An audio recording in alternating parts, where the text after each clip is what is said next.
people have historically been controlled through food. There was a comment made by Andrew Jackson that it would be less expensive to starve Native people to death than to shoot them all. So you see that in the history of the Trail of the Tears. You see that in the what happened at Sandy Lake right here in Minnesota. You see it over and over again where people were controlled through food and access to food. So we're trying to reclaim some of that and say, no, we have a right to have some clean food too.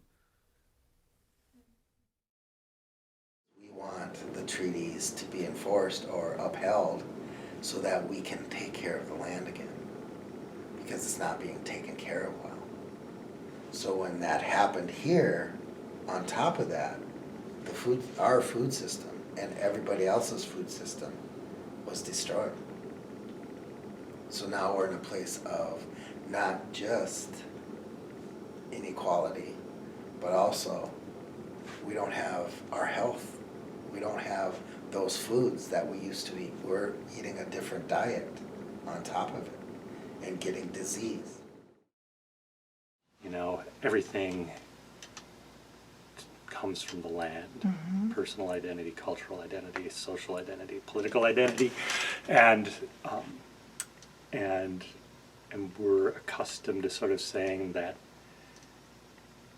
land is a place rather than, in the Western concept, it's a space, an abstract space that can be bought and sold, chopped up, divvied up, and used, abused, and abandoned, and until you find some other space you can move into. And from an Indigenous studies perspective, that is breaking faith with that place that gives you identity.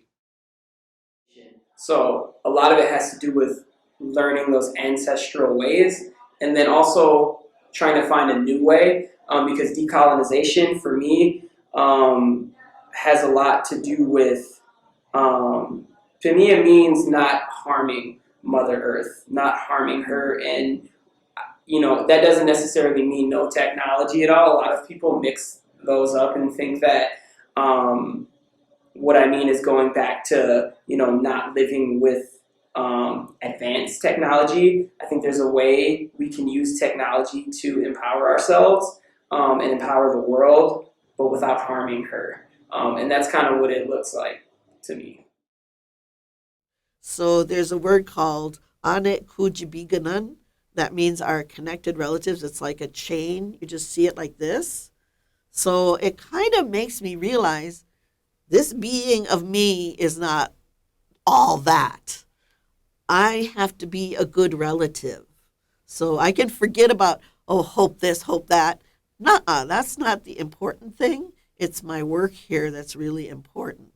So Ane Kujibiganan means you look this way and you look this way and you remember that you are a relative to all those before and after you.